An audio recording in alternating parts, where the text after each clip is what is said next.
Renowned for his prophetic insights, Alex Jones explores reports from influential bodies, like the Rockefeller Foundation, delving into dialogues among scientists from MIT and the Pentagon.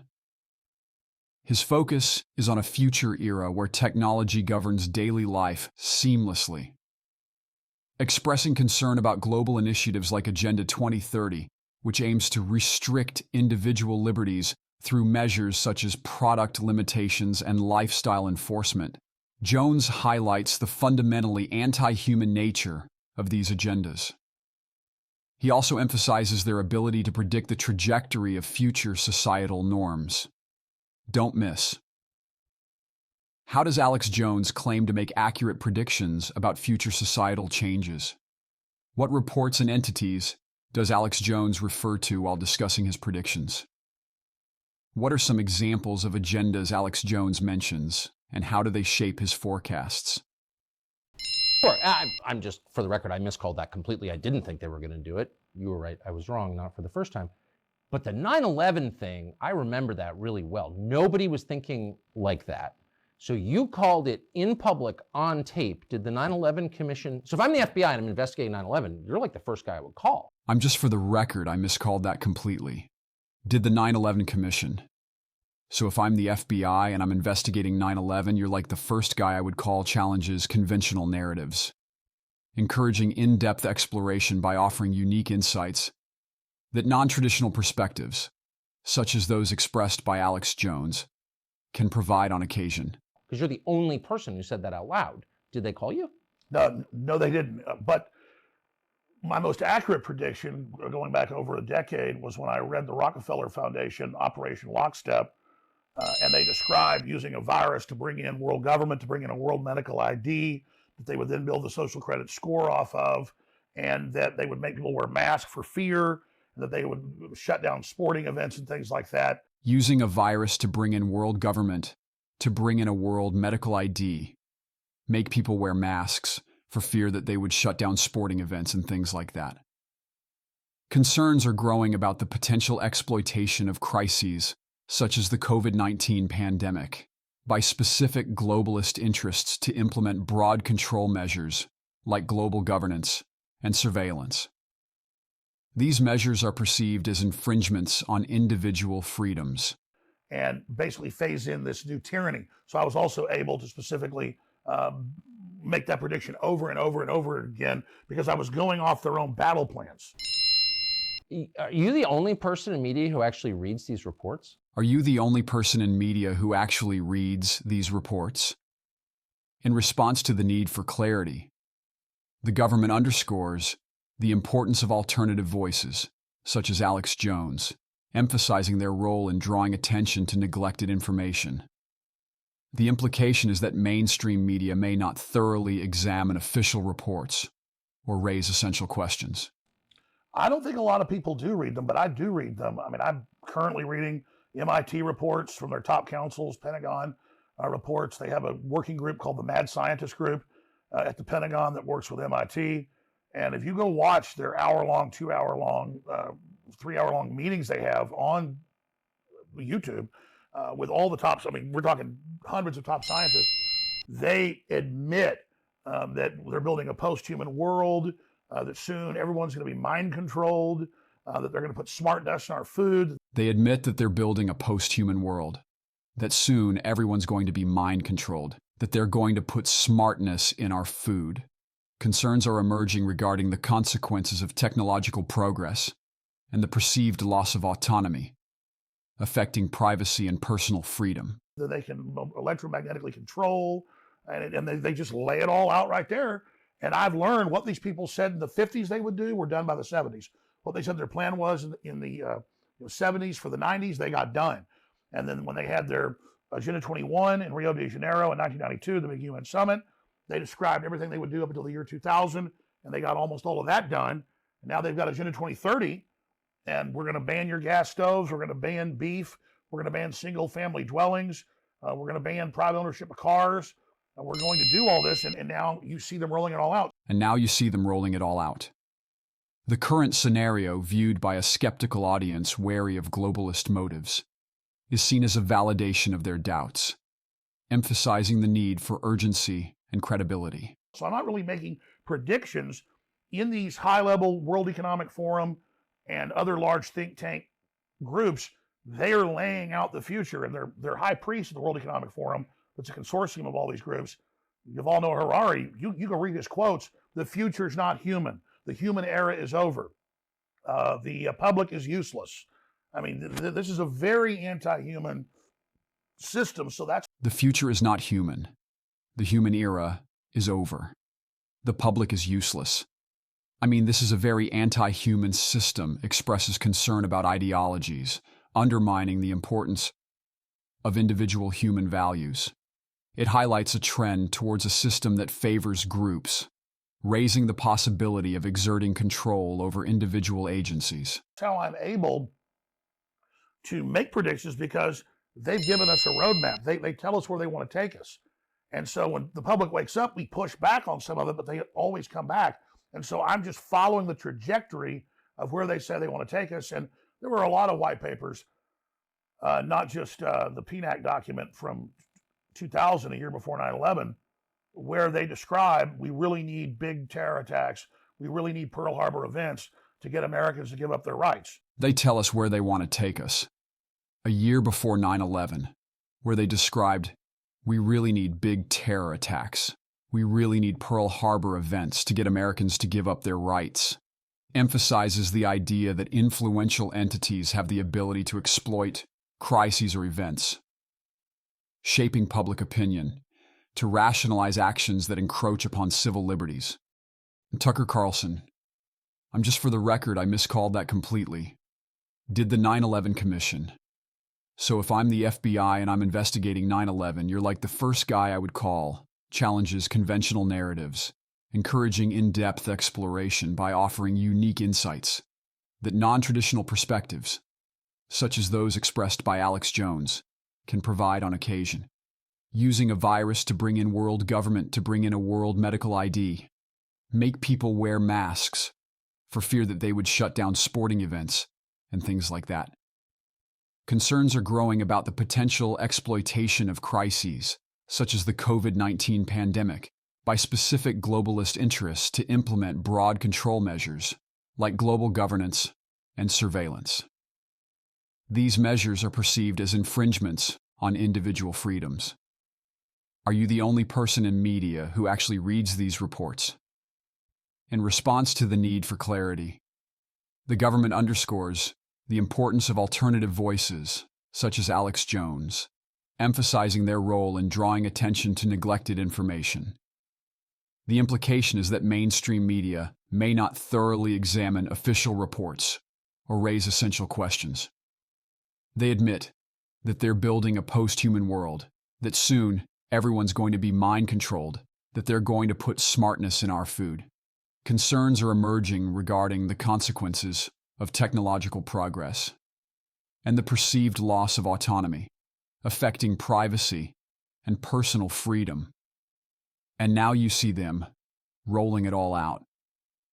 The current scenario, viewed by a skeptical audience wary of globalist motives, is seen as a validation of their doubts, emphasizing the need for urgency and credibility. The future is not human. The human era is over. The public is useless. This is a very anti-human system, expresses concern about ideologies, undermining the importance of individual human values. It highlights a trend towards a system that favors groups, raising the possibility of exerting control over individual agencies. They tell us where they want to take us, a year before 9/11. Where they described we really need big terror attacks, we really need Pearl Harbor events to get Americans to give up their rights. Emphasizes the idea that influential entities have the ability to exploit crises or events, shaping public opinion to rationalize actions that encroach upon civil liberties. What do you think? In the perspective of Alex Jones, global elites, including entities like BlackRock and world leaders, actively undermine societal structures. Jones argues that they advocate for environmental restrictions while paradoxically indulging in excessive consumption. He highlights instances such as Obama's stance on climate change and real estate acquisitions, suggesting a deliberate agenda to impoverish communities and establish control. Jones's cautionary narrative outlines a plan involving economic collapse, exploiting crises like the pandemic treaty, issues related to transgenderism and medical policies. The goal is to demoralize the masses and establish a global governance regime. Don't miss. How does Alex Jones suggest elites are orchestrating societal collapse? What contradictions in behavior does Jones highlight among influential figures? What role does fear play in the strategy outlined by Jones? I mean, Tucker, you know the answer to all this. You do the best job of anybody with a true Americana populist breakdown. The ruling elites of the world, the Black Rocks, the State Streets, they're on record saying they don't want our consumer society. They don't want our capitalist society. It's bad, it's ugly, it's gross. But they're the biggest consumers compared to anybody else in the world. Ruling elites of the world, the Black Rocks, the State Streets. They don't want our consumer society. They're the biggest consumers compared to anybody else. In questioning the global elite's position on consumerism and capitalism, concerns about potential hypocrisy arise. Among the primary consumers, the deities.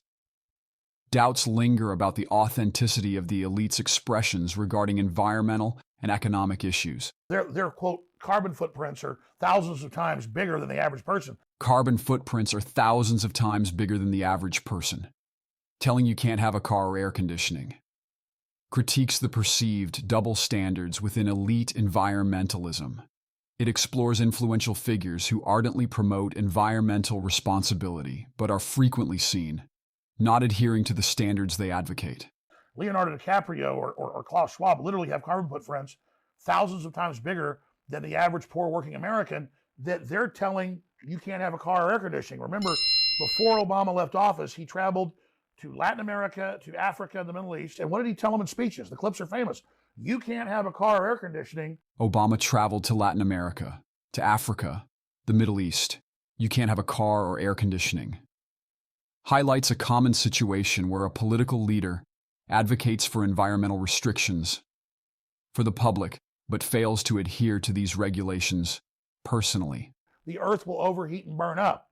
While he's telling people that by the year 2017, like Al Gore said, we would have areas flooded on the coastal areas while he bought a big house in Martha's Vineyard at 1 foot above sea level. And of course, it's still there and it hasn't flooded. I mean, his chef died there, drowned sadly, but no flooding inside the house, just the dead chef. So they're waging war against civilization and society to make us poor, to put us under siege, and to cut off our energy. Waging war against civilization and society to make us poor, to put us under siege, and to cut off our energy. Influential elites globally coordinate policies that negatively affect the economic prosperity of ordinary citizens, sparking concerns about growing economic inequality and unjust privilege. Make the cost of living impossible, to break our old system, to bring in something even worse. And that's the Cloward and Piven strategy that the Democratic Party has adopted. They've done the same thing in Europe. This is a plan. The central banks have unlimited money, but they can't buy all the infrastructure up because people aren't selling. So they've got to crush us and make people so poor that... Democratic Party has adopted central banks have unlimited money, crush us, and make people so poor. Democrats are often perceived to utilize strategies such as the Cloward and Piven approaches. These strategies are seen as intentional efforts to reshape societal norms and values by emphasizing economic upheaval and fostering dependence. Everybody's forced to sell their business, their intellectual property, their physical property, but more importantly, to turn over our bodies to them. We're a UN treaty that Biden right now is, that's what I call Biden, is Biden is trying to ratify, would literally put our bodies under the control of the United Nations and our medical care policy under it. So it's the pandemic treaty. Yeah. So what this is really a breaking of our will, a demoralization. That's what the transgenderism is, and 2 men can have a baby, and puberty blockers, and castrating little boys, and cutting little girls' breasts off. Pandemic treaty. breaking of our will, a demoralization, transgenderism, puberty blockers, cutting little girls' breasts off. Highlights concerns about global initiatives, such as infectious disease treaties and societal matters like transgenderism, suggesting their involvement in shaping public opinion. These apprehensions emphasize the potential influence on social values and individual freedoms within a broader strategy. They've got such hellish stuff coming in this designed global collapse to bring in their world government that they've got to just have all these horrors out there, hoping we just throw up our hands and run off to the countryside, which everybody's doing, and in a way that's good. But at the same time, then they've got full control. Hoping we just throw up our hands and run off to the countryside, then they've got full control. Discusses how policies and societal changes aim to influence people to move away from urban areas, weakening their ability to organize and resist. This shift ultimately enhances the control wielded by those in positions of power. That's totally right. And they're going to march out of the countryside next and dig us out. Jones asserts that influential individuals are deliberately implementing a strategy to subvert societal norms, aiming for control through impoverishment and demoralization. He links environmental policies, pandemics, and social issues, portraying them as components of a broader plan to establish global governance. Jones urges vigilance against these tactics, highlighting the intentional migration from rural areas orchestrated by the elites. He advocates for public awareness and resistance, emphasizing the perceived systematic erosion of freedoms. In the battle against societal upheaval, pondering the consequences of a deliberate breakdown and exploring the academies of thought, one delves into how such convictions can shape an individual's sense of autonomy and stability. Critiquing the influential figure, Alex Jones, who juggles conspicuous consumption with a call for environmental conservation, unravels the ethical quandaries of the leader's deeds and the ideologies they endorse. The ebb and flow of inconsistencies ripple through public trust, molding values concerning environmental stewardship. This narrative intertwines with economic skirmishes, probing into endeavors to debilitate individuals, unraveling the psychological ramifications of acknowledging calculated efforts to induce economic vulnerability, thereby impacting personal safety, autonomy, and overall well-being. On the global stage, the United Nations Treaty on Healthcare and Infectious Disease Control exacts a toll on individual autonomy, raising questions about its influence on freedom and self-determination. This narrative extends to the trajectories of public figures like Alex Jones and Tucker Carlson, contemplating the psychological repercussions of anticipated societal shifts and the envisioned exodus to rural landscapes in response to foreseen global phenomena. To foster critical examination, one must navigate the psychological processes entwined in discerning between legitimate concerns and perceived conspiracy theories. Understanding how individuals assess information and the subsequent sway on beliefs and decision-making becomes pivotal in encouraging a nuanced and thoughtful evaluation. What do you think? Tucker Carlson and Alex Jones share a lighthearted moment, recalling a friendly phone call to Brian Stelter after a casual bar dinner. Carlson vividly depicts Jones's ironic and playful demeanor, highlighting Stelter's unexpectedly friendly response despite Jones' usual critical stance. Jones jokingly expressed interest in dating Stelter, and to everyone's surprise, Stelter responded casually, even asking for Jones's contact details. Despite the banter, both Carlson and Jones found the interaction amusing. Don't miss: what was the nature of the prank call made to Brian Stelter?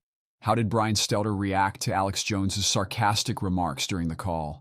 What contrasting behaviors of Brian Stelter were revealed during the conversation with Tucker Carlson and Alex Jones? What's interesting is, and I mean, I don't know if you want me to reveal this, but we had dinner in our barn last night, and there were some drinks. And after dinner, you and my producer called Stelter on the phone. And what was so, and it was on speaker, so I listened to it.